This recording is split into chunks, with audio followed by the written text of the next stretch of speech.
ये जो हमले हुए कल रात को भारतीय सैन्य इकाइयों ने पर्याप्त रूप से और एक जिम्मेदाराना रुख अपनाते हुए इन हरकतों का उत्तर दिया।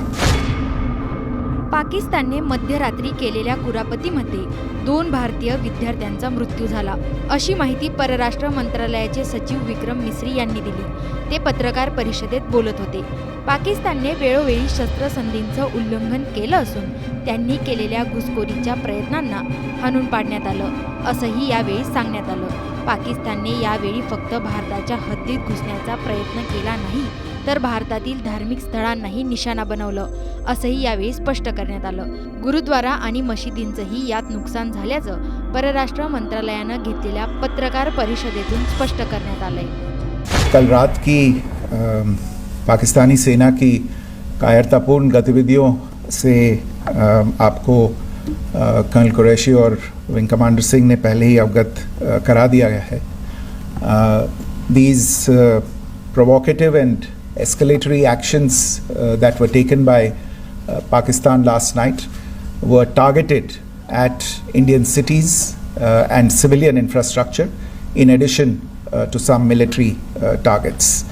The Indian armed forces responded proportionately, adequately and responsibly. ये जो हमले हुए कल रात को भारतीय सैन्य इकाइयों ने पर्याप्त रूप से और एक जिम्मेदाराना रुख अपनाते हुए इन हरकतों का उत्तर दिया। What I want to underline is that the official and blatantly farcical denial of these attacks that Pakistan carried out by the Pakistani state machinery is yet another example of their duplicity and the new depths that they are plumbing in their quest for disinformation. The other point in the same vein is Pakistani claims that they did not target or attack any religious places. You would recall that yesterday I shared with you an incident related to the attack on a Gurdwara in Poonch. Instead of owning up to these attacks, Pakistan made the preposterous and outrageous claim that it was the Indian armed forces and the Indian Air Force that was targeting cities like Amritsar and trying to put the blame on Pakistan. This is nothing but a desperate attempt by Pakistan to disown its acts of aggression, but it is also true to type in its effort to deceive and mislead the world. It will not succeed. The Gurdwara in Poonch in particular was attacked by Pakistan, and some local members of the Sikh community, including a Ragi of the Gurdwara, lost their lives in this incident, as I shared yesterday. TV पर आप इस हमले के चित्र देख सकते हैं. In addition, that we would attack our own cities is the kind of deranged fantasy that only the Pakistani state can come up with. Perhaps they do it because they are well versed in such action, as their history would show. The last point I wanted to make this evening is again this disinformation that is coming from Pakistan about India targeting the Nankana Sahib Gurdwara through a drone attack. This is again yet another blatant lie and part of Pakistan's disinformation campaign. As we saw in the Pahalgam attack, Pakistan is again trying desperately to impart a communal hue to the situation with an intention to create discord. Again, we are not surprised. India's steadfast unity in itself is a challenge to Pakistan. Let me stop there. I have time only for a few questions and be happy to try and answer them. The first, I call Siddharth. Siddharth, please. Hi, sir. I'm Siddharth from Beyond. So this is Siddharth, behind, please. The other Siddhant. Yes. Hi, sir. I'm Siddharth from CNN News 18. Sir, I only want to know from you the status of Kartarpur corridor. Is it open or not? You can. I think you're all aware of the situation along the entire India-Pakistan border and the areas around the line of control. In view of the existing security scenario, the services of the Kartarpur Sahib corridor have been suspended till further directions. We'll update you as and when there is a change in the situation. You have a question here, Rishabh? So, good evening, Rishabh from Times Now. So, you spoke about religious places being hit in Jammu. There's another religious place which is Caroline Nun church that has been hit. What do you have to say about it? If you can explain it? Yeah, actually, we do have some information about this extremely regrettable and condemnable incident.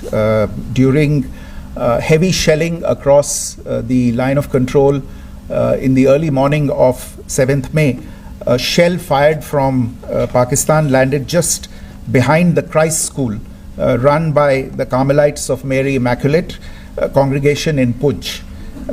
Tragically, the shell fired from Pakistan hit the home of 2 students of the Christ School. Both students unfortunately lost their lives and their parents were severely injured. Another Pakistani shell struck a Christian convent of nuns belonging to the congregation of the Mother of Carmel, damaging water tanks and destroying solar panel infrastructure. Several priests, nuns, school staff and local residents took refuge in an underground hall beneath the Christ School during the shelling by Pakistan. The school happened to be closed at the time, fortunately. Otherwise, more losses would have occurred. Again, we have seen the Pakistani side targeting and shelling places of worship with a particular design. This includes gurdwaras, these convents and temples. This is a new low even for Pakistan. You have a question here, right? Sir Pranay Upadhyay Amar जहाज से sir कल आपने इसी podium से पाकिस्तान के IMF bailout को लेकर और इंडस वाटर ट्रीटी को लेकर जो टिप्पणी की थी उसकी पाकिस्तान में काफी तीखी प्रतिक्रिया भी आई और उसके बाद हमने देखा कि पाकिस्तान की तरफ से किस तरीके से लेह से लेकर भुज तक पूरी बॉर्डर के ऊपर जो इन्वेजन था वो किया गया। मौजूदा सिचुएशन के अंदर पाकिस्तान के बेलआउट पैकेज को लेकर और पाकिस्तान के अटेम्प्ट्स को लेकर आपका क्या असेसमेंट है, और दूसरा ये भी जानना चाहेंगे कि पाकिस्तान की तरफ से ये जो अटेम्प्ट किया गया था उसका भारत ने अभी तक उस तरीके का कोई जवाब नहीं दिया गया है, तो क्या भारत इसका जवाब देगा जो कार्रवाई हुई है बीते 24 घंटों में? देखिए प्रणय, जहाँ तक इंडस वाटर्स ट्रीटी का सवाल है, मैंने कल विस्तार से उसके बारे में इसकी चर्चा की है. Indus waters treaty is in abeyance and as such I have nothing further to add to the decision that was announced by the Cabinet Committee on Security. जहाँ तक IMF bailout का सवाल है, आपको ज्ञान होगा कि IMF की आज मीटिंग हो रही है. हम वहाँ पे अपना पक्ष रखेंगे और जो हमारा मत है इन चीज़ों को लेके वहाँ पे साझा करेंगे दूसरे मेंबर्स के साथ. ये बोर्ड पे निर्भर है कि वहाँ पे क्या निर्णय होता है. और जहाँ तक जो कार्रवाई हुई है उसका जवाब देने का जो आपने जो प्रश्न उठाया है, जो आज ब्रीफिंग हुई है, जो आपको सूचना मिली है, मैंने भी कहा है कि जो आज सवेरे तड़के सवेरे जो गतिविधियाँ हुई, भारत ने उनका एक जिम्मेदाराना पूर्ण तरीके से और एक पर्याप्त तरीके से उसका जवाब दे दिया है. सिद्धांत. Hi sir, Siddhant from Beyond. Sir, the External Affairs Minister has spoken to many of his counterparts around the world. Yesterday he spoke to the US Secretary of State Marco Rubio. So what were the key areas of conversations during that call? Yes, the minister had a conversation with the US Secretary of State. As you can imagine, the focus of discussions was the terrorist attack in Pahalgam and the response that India mounted after that on the 7th of May. The Secretary of State shared his thoughts on these developments with the minister. The minister deeply appreciated the US's commitment to work with India in the fight against terrorism, and he also underlined the targeted measures that India had taken in connection with Op Sindoor. The minister also underlined that India would firmly counter any attempts at escalation from there. But in follow-up to that, as you are aware, there have been a number of other conversations.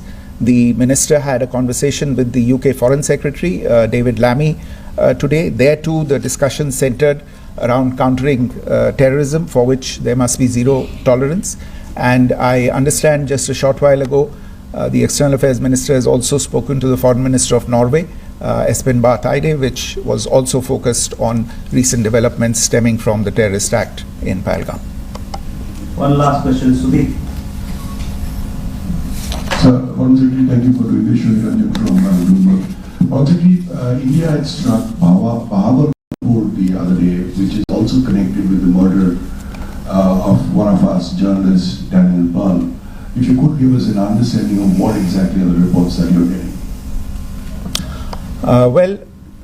You're right. Bahawalpur is the headquarters of the Jaish-e-Mohammed terrorist group that is proscribed by the United Nations. Its leader, Maulana Masood Azhar, is a proscribed individual.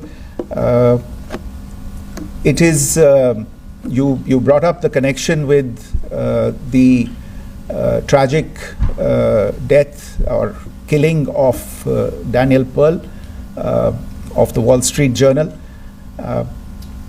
The Jaish-e-Mohammed was in some way directly or indirectly responsible for the death of Daniel Pearl. But the real connection is through Ahmed Omar Saeed Sheikh, the British Pakistani jihadi who was held in India but was finally released in 2000, and he was the person who lured Daniel Pearl to his eventually leading to his murder. So these are all obviously connected figures, connected individuals, connected institutions, and the attack on Bahawalpur, on that facility of the Jaish-e-Mohammed in Bahawalpur is, I would imagine, a fitting part of this unfortunate incident. Thank you all.